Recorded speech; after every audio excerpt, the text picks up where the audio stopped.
Welcome to True Crime Lullaby, where truth lies between darkness and dawn. Out here in the forest, the fire's glowing low, and the night air feels still. Calm enough to make you forget that even the quietest places can hide uneasy stories.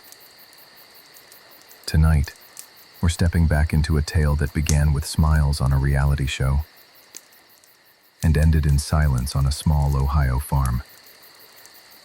A family once celebrated for their faith and discipline, their harmony on stage, shattered in a single afternoon that no one saw coming.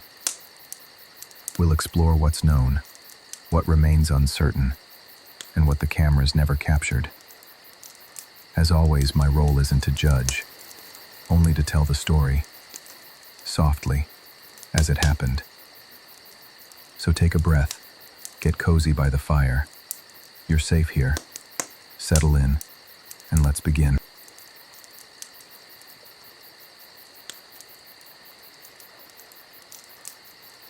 If you were flipping through channels on a quiet night back in 2008, you might have paused on a familiar sound, a fiddle, bright and clean, followed by the voice of a woman describing her family's simple life. It was Wife Swap, that curious window into strangers' homes, where the modern world and old-fashioned values met like oil and water. That's how most people met the Stockdales, a family from Beach City, Ohio, a place of open land and orderly fences, of sunrise chores and early suppers.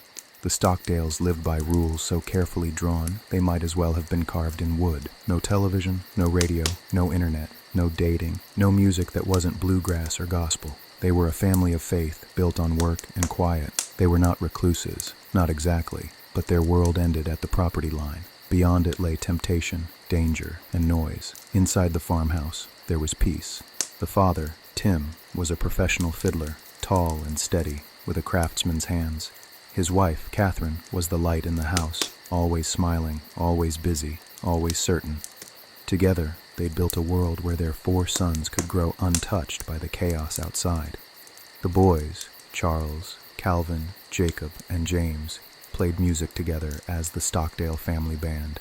They performed at county fairs and small-town churches, all suspenders and shy grins, their harmonies bright and wholesome. When they played, it was hard not to be moved. There was joy there, real joy, in the sound of their strings, the precision of their rhythm, the way they looked at one another when the crowd clapped along. Their music was their mission, their home was their church, their life, in their eyes, was perfect. The Wife Swap cameras arrived in spring. The producers knew they'd found something unusual, a family seemingly frozen in time. Inside the farmhouse, the air was clean and still. Sunlight fell in perfect squares through the curtains. A chalkboard listed the day's chores. On the fridge, a printed schedule. Wake at dawn, milk the cows, practice instruments, prayer, reading, chores, dinner, bed. Even their laughter sounded organized. When Catherine greeted the crew, she wore her hair tied neatly back, her smile bright but careful. She explained that her family avoided the outside world to protect their morals, to guard against sin. She said her sons didn't date because it led to heartbreak. They didn't watch TV because it led to impurity. They didn't listen to pop music because it led to rebellion. Then she said something that stayed with people. We raise our boys to be men of faith and discipline. When they're ready to marry, they'll marry. Until then, they stay pure. The crew filmed every detail, the rhythm of the day, the silence between notes. There was beauty in that order, and something else too, a stillness that felt almost too tight. If you looked closely, you could see it in Jacob's face. He was 16 then, slim, serious, with eyes that didn't wander. He moved carefully, as though afraid to take up too much space. When he spoke, his voice was soft, polite to a fault. He seemed gentle, obedient, utterly devoted to his parents' world. But there was tension behind his smile, like a wire pulled too far. The episode paired the Stockdales with the Tonkovits, a family from Cleveland who believed in freedom, self-expression, and late-night pizza. The swap was meant to be entertaining, but when Catherine left and the Tonkovich mother, Lori, arrived at the farmhouse, she found herself in a place that felt untouched by time. The boys greeted her shyly, their hands folded, their eyes downcast. She tried to joke, to lighten the mood, but their politeness didn't bend into laughter. When she offered them small treats, chips, TV, pop music, they froze. She turned on a radio, just to fill the silence. Jacob's reaction was immediate. He stepped back, eyes wide, shaking his head. He left the room, hands over his ears. Later, Lori found him outside, pacing. He was pale and trembling. He said he couldn't disobey his parents, that even listening to that music made him afraid. Afraid of punishment, afraid of sin, afraid of hell. It was only a brief moment on television, a few seconds in an hour-long episode, but it lingered. A boy terrified of the world, terrified of himself. At the end of the 2 weeks, the family swapped back. Catherine returned to her farmhouse, radiant and relieved. The Stockdales hugged, played their instruments, sang a hymn. The cameras rolled on that final shot, the family in matching vests, the mother smiling as her boys played. Pure, disciplined, happy, America turned the channel. The episode ended, and life in the valley went on. For most viewers, it was a curiosity, a glimpse into a stricter time. For the Stockdales, it was a return to normal. Their rules remained. Their music grew. They played more shows, made more appearances. They were invited to festivals and churches across Ohio. They recorded CDs. The Stockdale Family Band, In God We Trust, their sound crisp and bright, harmonies as tight as their family bond. Catherine handled everything: schedules, travel, homeschooling. Tim led rehearsals, often late into the night, his bow slicing through melody after melody. The boys followed every instruction, and Jacob, now in his 20s, was their pride. He'd become an award-winning fiddler, winning the Ohio State Grand Championship in 2012. His talent was undeniable, his discipline unmatched. He still lived at home, still practiced every day, still followed the same rules, the same curfew, the same codes of purity. When the older brothers married and left, Jacob and James, the youngest, stayed behind. They were still performing, still under their parents' roof, still living the life the world had once admired on television. But something in Jacob had begun to change. It wasn't rebellion, not yet. It was quieter, smaller, a kind of sadness that didn't show itself easily.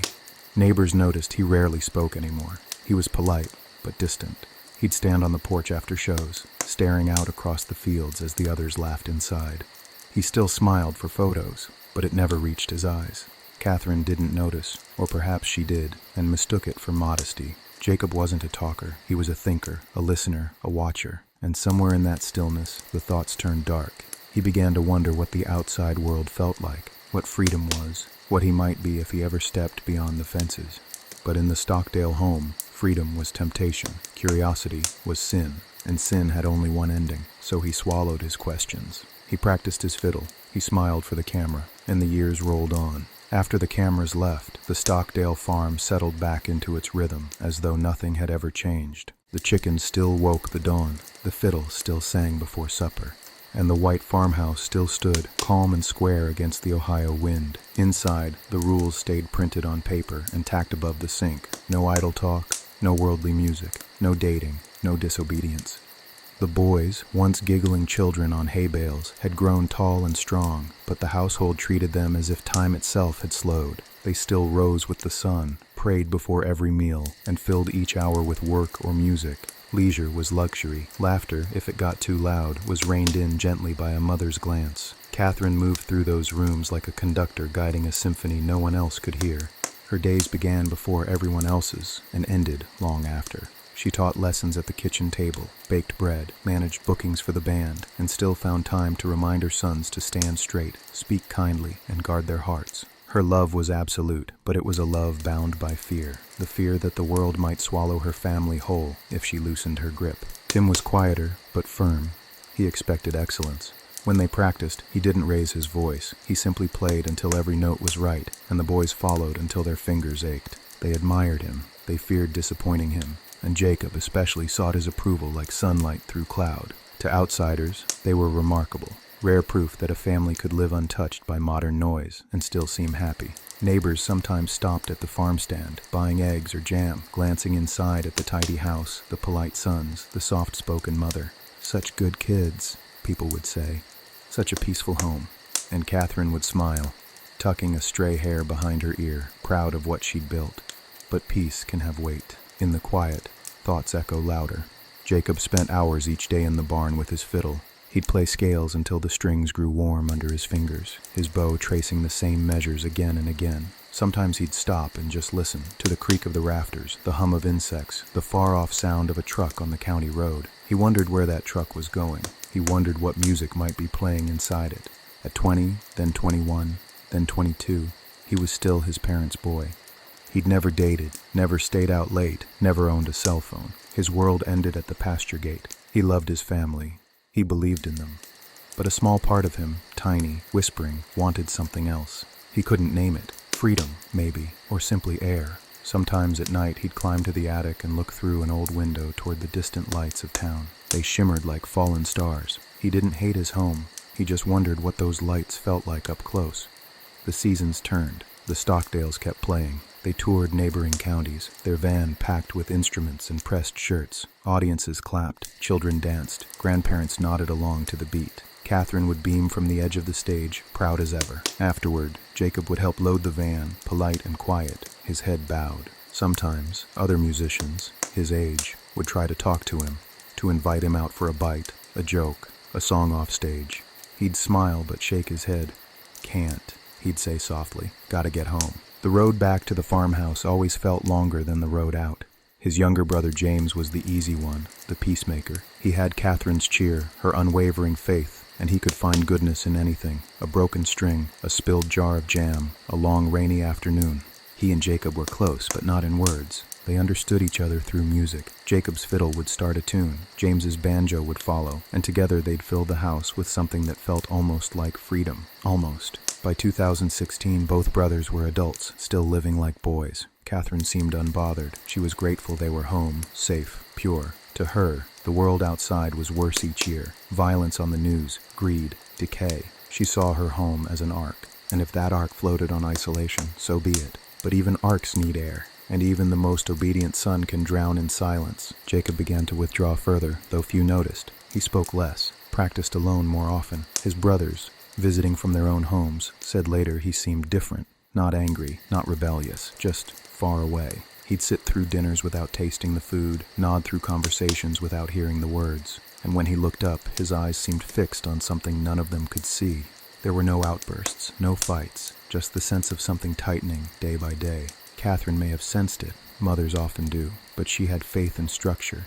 When the soul wavers, she believed, the answer is more discipline, not less. So she kept the schedule strict, the chores regular, the prayers unbroken. If Jacob's spirit ached, she hoped prayer would soothe it. Instead, the ache deepened. The winter before everything changed was harsh. Snow piled against the porch. The fields froze hard.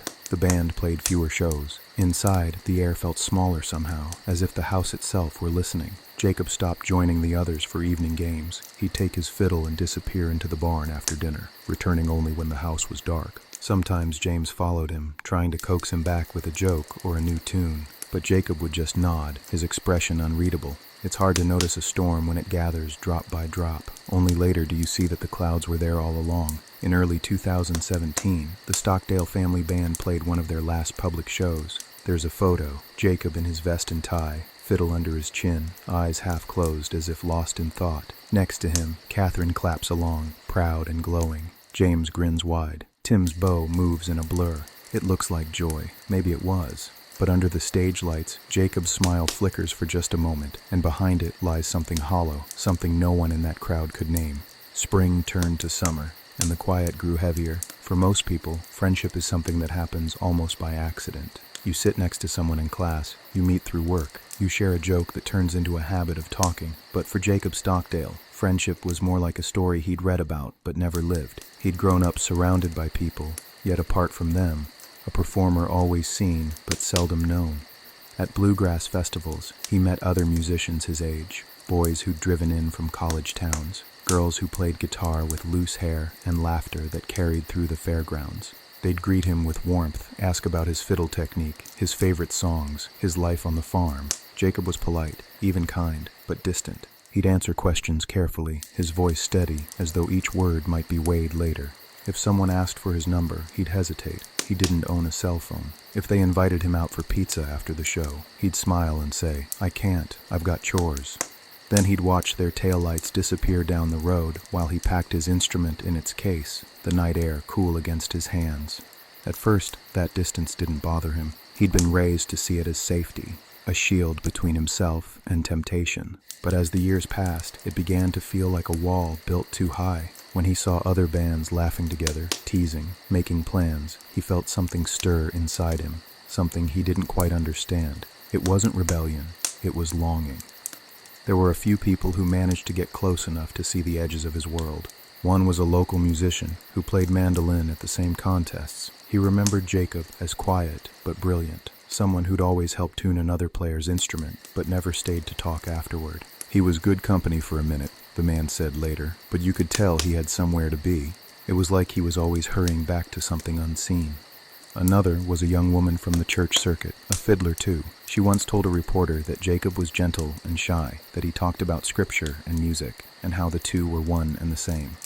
They exchanged a few letters about technique and faith. Then, one day, the letters stopped. Perhaps Catherine or Tim discovered them, or perhaps Jacob stopped himself. Either way, the correspondence ended.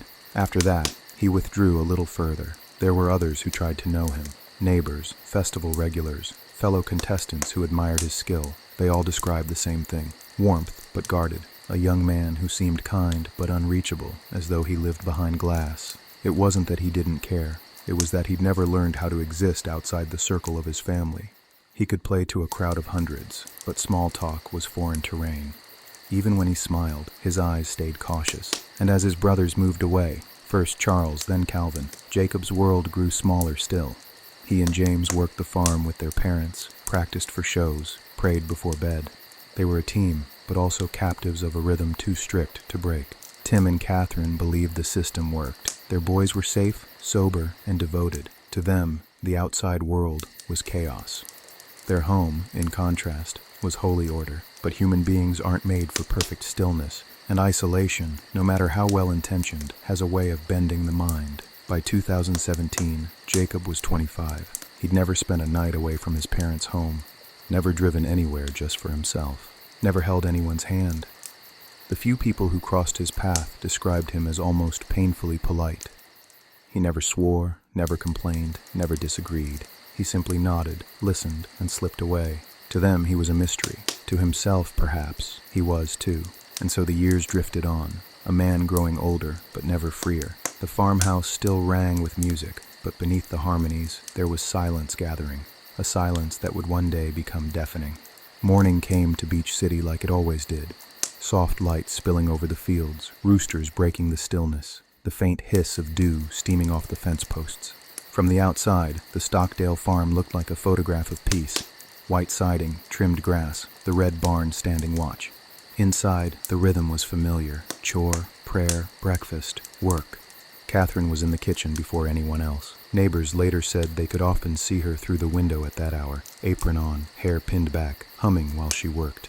She moved by habit, the same dishes, the same pan, the same measured motions. That morning was no different.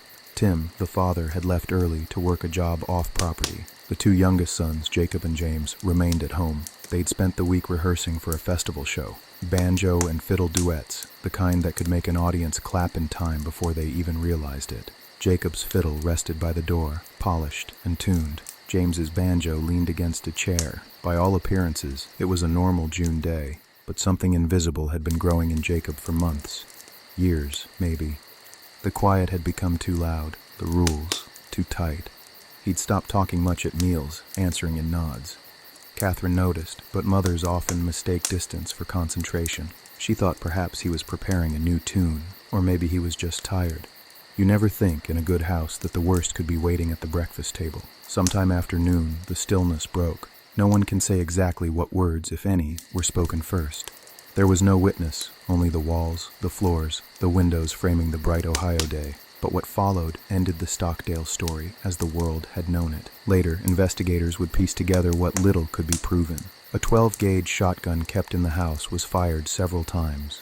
2 lives, Catherine, 54, and James, 21, were taken in separate rooms of the farmhouse. There was no sign of struggle, no forced entry, no note.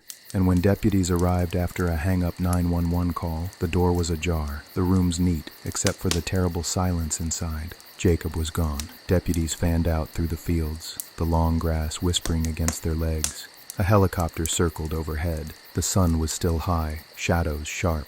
They found him not far from the house, near the edge of the property, grievously wounded from a self-inflicted shot.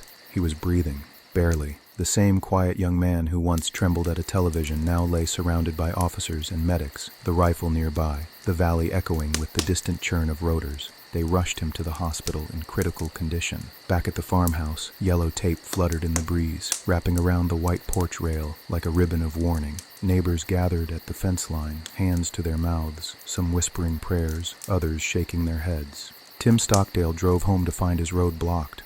When he stepped out of his truck, an officer met him halfway. Whatever words were exchanged are between them and the wind that carried them away. That evening, as the sun fell behind the trees, the valley turned to gold, and then to gray. Reporters began arriving, first local, then national, drawn by the story's cruel symmetry, the wife swap family, the bluegrass band. The perfect picture cracked down the center. By nightfall, the news had spread across every television screen the Stockdales had never owned. At the hospital, Jacob's condition remained uncertain. For months, he hovered between recovery and silence, his mind as fragile as his body. When he finally woke, investigators said he spoke little.